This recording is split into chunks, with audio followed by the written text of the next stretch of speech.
Assalamualaikum students. I hope you all are doing well. Let's get start our today's lesson. In our previous lecture we have discussed about photosynthesis. Now we are going to study about the effects of different factors on photosynthesis. अपने पिछले lecture में हमने photosynthesis को define किया था और देखा था कि फ़ोटोसिंथेसिस कैसा अमल है और इसकी इम्पोर्टेंस क्या है। आज के लेसन में हम डिस्कस करेंगे कि वो कौन से फैक्टर्स हैं, कौन से ऐसे अवामिल हैं जो फोटोसिंथेसिस को मुतासिर करते हैं। In our previous lecture, we have discussed that photosynthesis is a process in which plants use carbon dioxide and water to make food in the presence of sunlight and chlorophyll. Photosynthesis क्या है? Photosynthesis एक ऐसा अमल है जिसके दौरान पौधे carbon dioxide और पानी को इस्तेमाल करते हैं और खुराक तैयार करते हैं in the presence of sunlight and chlorophyll. Now we are going to discuss about the effects of different factors on photosynthesis. ऐसे फैक्टर्स, ऐसे अवामिल जो फोटोसिंथेसिस के रेट को मुतासिर करते हैं उनमें light, carbon dioxide, temperature, water और क्लोरोफिल शामिल हैं।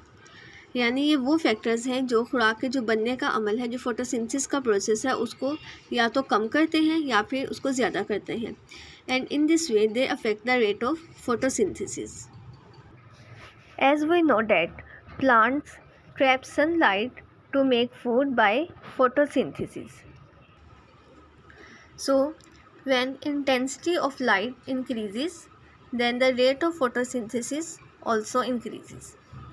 As we know that there are 7 colors in sunlight, but chlorophyll absorbs only blue, orange and red light and trap this light energy to make food. पौधे light energy यानी जो सूरज की रोशनी है उसको इस्तेमाल करते हैं फ़ोटोसिंथेसिस के अमल के दौरान, और इस तरह से वो सूरज की रोशनी को इस्तेमाल करके, सूरज की रोशनी को ट्रैप करके खुराक बना सकते हैं।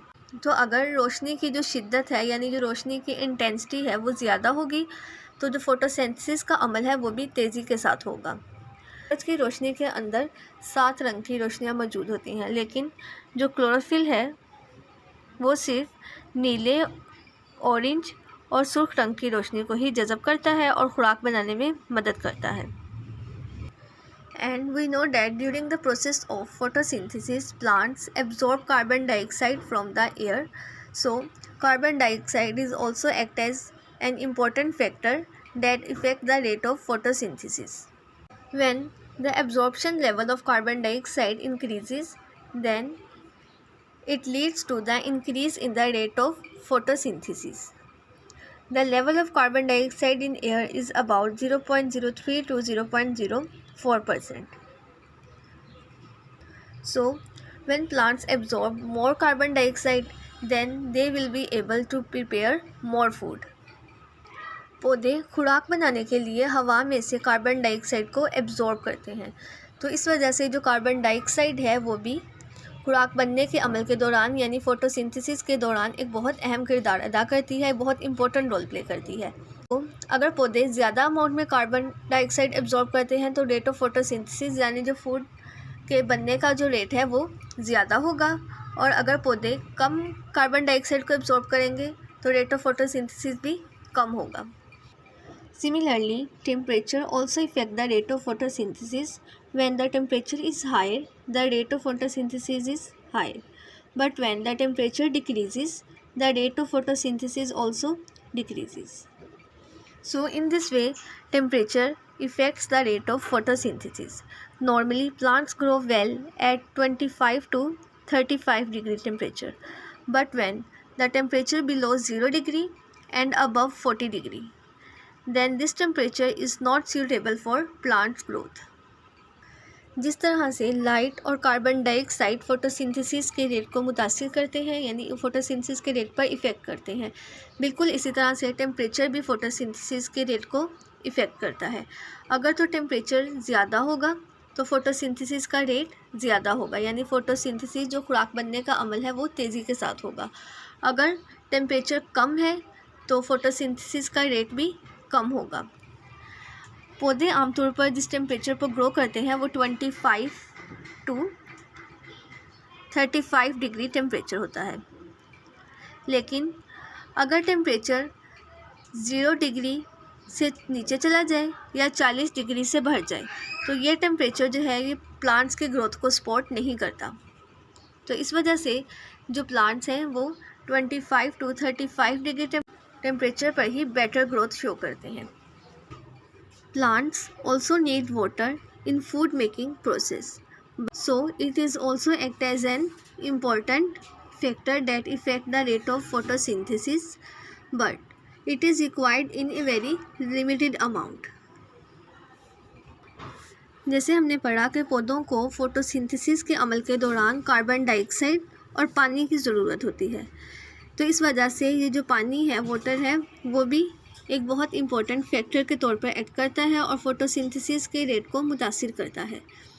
लेकिन पौधों को पानी की एक महदूद मिकदार की ज़रूरत होती है, ना तो बहुत ज़्यादा मिकदार में पानी चाहिए होता है और ना ही बहुत कम मिकदार में, बल्कि एक सूटेबल अमाउंट चाहिए होती है पानी की, और फिर इस तरह से पौधे इस पानी को इस्तेमाल करके खुराक बनाते हैं। Chlorophyll is the green material in plants leaves and in this way it gives green color to leaves. Chlorophyll basically traps sunlight and this light energy is used for the food making process. Without chlorophyll the photosynthesis is impossible. पौधों में जो सब्ज़ रंग का एक material होता है, यानी जो ग्रीन कलर का एक मटेरियल है, वो क्लोरोफिल होता है और ये पौधों के लीव्स में मौजूद होता है। इसी वजह से जो लीव्स का कलर है वो हमें ग्रीन नज़र आता है, क्योंकि उसमें ग्रीन कलर का मटेरियल यानी क्लोरोफिल प्रेजेंट है। क्लोरोफिल जो है वो फोटोसिंथेसिस के अमल के दौरान, यानी जो खुराक बनने का अमल है, उसमें वो सूरज की रोशनी को जज़्ब करता है और इस तरह से पौधे जो हैं वो अपनी खुराक को खुद बना सकते हैं। अगर क्लोरोफिल ना होता तो फोटोसिंथेसिस का जो अमल था वो मुमकिन नहीं था, क्योंकि फिर प्लांट की बॉडी के अंदर ऐसा कोई मटेरियल नहीं था जो फिर रोशनी को एब्जॉर्ब करता। इसी वजह से जो क्लोरोफिल है वो फोटोसिंथेसिस में एक बहुत इम्पोर्टेंट रोल प्ले करता है।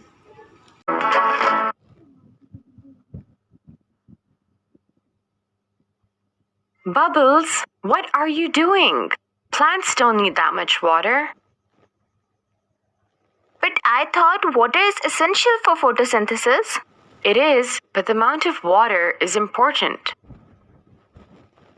If you add too much water, there won't be any air pockets in the soil, and the roots won't be able to breathe properly.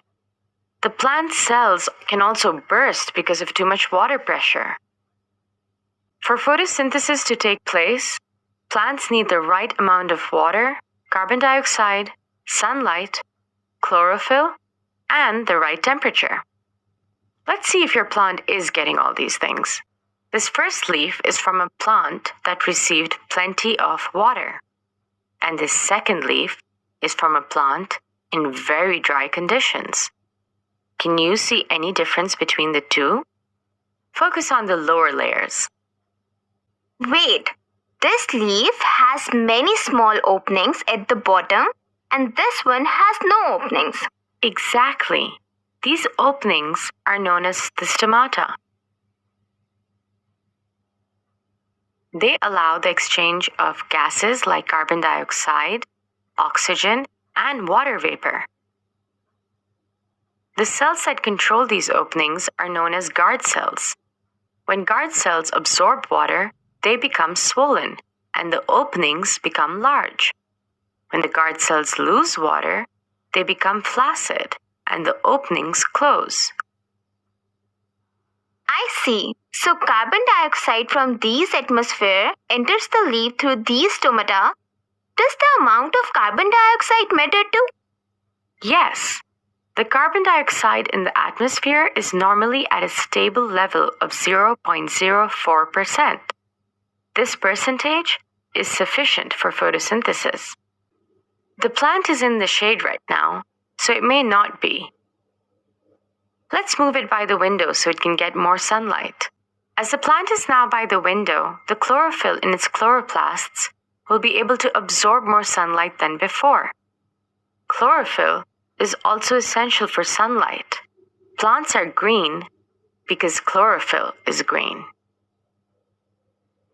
Last factor that we need to discuss now is the temperature of the room. What do you think would be the ideal temperature? Let's do an experiment to find out.